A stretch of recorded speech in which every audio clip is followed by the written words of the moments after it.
دعا کب اور کہاں مانگنی ہے، تلاش کرو، زمانے کو تلاش کرو۔ اغتنموا خمسۃ عند خمسۃ مواطن، اپنی دعاؤں کو 5 جگہوں پر غنیمت جانو۔ اغتنموا الدعاء عند خمسۃ مواطن، 5 جگہوں پر اپنی دعاؤں کو غنیمت مانو۔ عند نزول الغیث، جب بارش برس رہی ہو تو اللہ کی بارگاہ میں ہاتھ اٹھا لیا کرو، اس لیے کہ اللہ رحمت نازل کر رہا ہے۔ اس رحمت پروردگار کے ساتھ تمہاری دعاؤں کی قبولیت بھی آسان ہو جائے گی۔ نبی فرما رہے ہیں، حدیث سنیے، یہ کون سی جگہ ہیں؟ یہ میں زمان کی بات کر رہا ہوں۔ زمان، کون کون سے زمانوں میں، کون کون سے لمحات میں، کون کون سے وقتوں میں اپنی دعاؤں کو غنیمت جانو۔ عند نزول الغیث، جب بارش برسے۔ عند الاذان، جب اذان ہو رہی ہو، جب اذان ہو رہی ہو۔ اس کا مطلب یہ ہے کہ اذان ہماری دعاؤں کی قبولیت کا بہترین ذریعہ ہے۔ جب اذان پر دعا قبول ہوتی ہے تو نماز پر قبولیت کا کیا درجہ ہوگا؟ اور بات اذان کی ہو رہی ہے، بات اذان کی ہو رہی ہے۔ جملہ محسوس کریں گے، دربار شام میں امام سجاد کا خطبہ روکنے کے لیے جنہوں نے اذان دی تھی ان کی نیت خراب تھی، اس کے بعد بھی امام رک گئے۔ لیکن جو ہمارے محلوں میں اذانیں ہوتی ہیں ان کی نیت خراب نہیں ہوتی کہ آپ کی مجلس کو روکیں، تو بدرجہ اولیٰ ہمیں اپنی مجلس کو روکنا ہوگا اور ہمیں ان اذانوں کا احترام کرنا ہوگا۔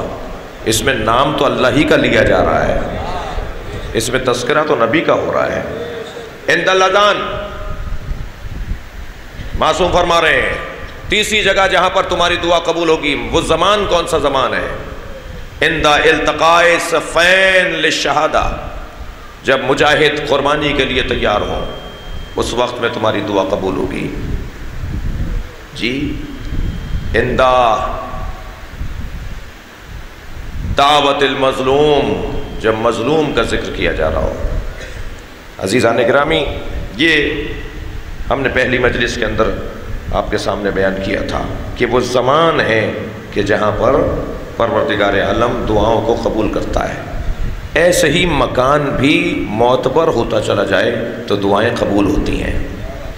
ہر جگہ ایک جیسی پکار نہیں ہوتی، ہر جگہ ایک جیسی قبولیت نہیں ہوتی۔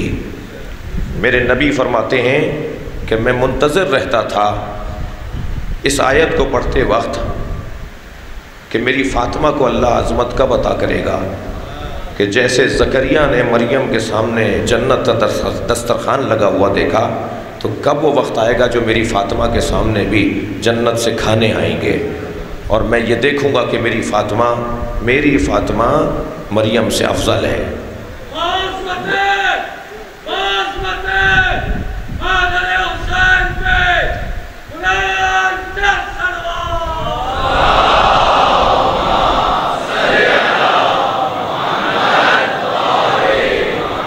تو وہ مرحلہ تھا کہ جب حضرت امیر المومنین کے گھر اصحاب رسول کھانا کھانے پہنچے تھے۔ قصہ کچھ یوں ہے کہ جناب زکریا جناب مریم کے سامنے جب جاتے تھے تو ان کے سامنے دسترخوان لگا ہوا ہوتا تھا، پوچھتے تھے یا مریم انا لک ھذا، یہ کہاں سے آیا ہے؟ تو فرماتی تھی اندہ ہوا من عند اللہ، یہ اللہ کی طرف سے آیا ہے۔ اور اس دسترخوان کو جناب مریم اگر کھا لیتی تھی اس سے کھانا تو 1 مہینے تک جناب مریم کو بھوک نہیں لگتی تھی۔ یہ جنت کی غذا کا اثر تھا۔ دقت فرمائیں گے، نبی فرماتے ہیں جب میں قرآن میں یہ آیت پڑھتا ہوں تو مجھے یاد آتا ہے کہ اللہ میری فاطمہ کو کب یہ منظر دکھائے گا، اس لیے کہ اللہ نے میری فاطمہ کو تو مریم سے بھی زیادہ افضل قرار دیا ہے۔ یہ عقیدہ میرا اور آپ کا ہی نہیں ہے، یہ عقیدہ حضرت علامہ اقبال نے بھی بیان کیا ہے۔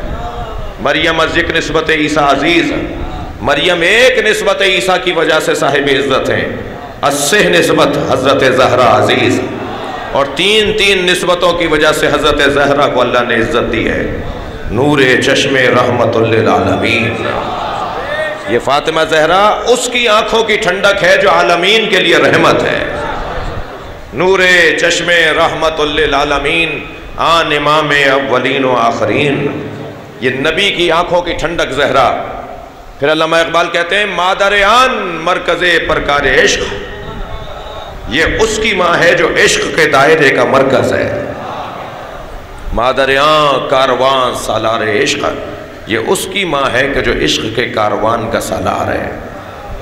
پھر فرماتے ہیں بانو آن تاجدار حل عطا، یہ اس کی زوجہ ہے جس کے سر پہ حل عطا کا تاج لگا ہوا ہے. مرتضیٰ مشکل کشا شیر خدا، یہ مرتضیٰ مشکل کشا شیر خدا کی زوجہ ہے. پھر فرماتے ہیں مزرعِ تسلیم را حاصل بطول، نبی مکرم کی زندگی بھر کی عبادتوں کے نتیجے کو فاطمہ کہا جاتا ہے. اقبال فرما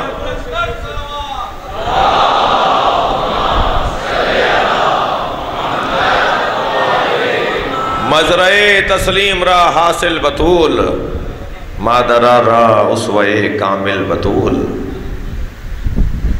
کب ملے گی یہ عظمت میرے زہرا کو؟ مولا علی کے دروازے پہ اصحاب تشریف فرمائے، یا علی ہم آپ کے یہاں کھانا کھانے آئے. کھانا گھر میں نہیں تھا، مگر جب جناب زہرا کی خدمت میں پہنچے تو کیا دیکھا؟ دسترخوان لگا ہوا ہے. پوچھا یہ کہاں سے آیا ہے؟ فرمایا ہوا من عند اللہ، یہ اللہ کی طرف سے آیا ہے. نبی مکرم کو جا کے مولا علی نے خبر دی. نبی نے آ کے دسترخوان کو دیکھا، فرمایا ھذہ جفنۃ التی یاکل منھا القائم، یہی وہ دسترخوان ہے جس سے ہمارا مہدی کھانا کھائے گا. اللہ اکبر. جملہ آپ کی سماعتوں کے حوالے کر رہا ہوں. ساری دنیا امام مہدی کا کھاتی ہے، امام مہدی جناب زہرا کا کھاتے ہیں. صلوات پڑھیں گے محمد و آل محمد.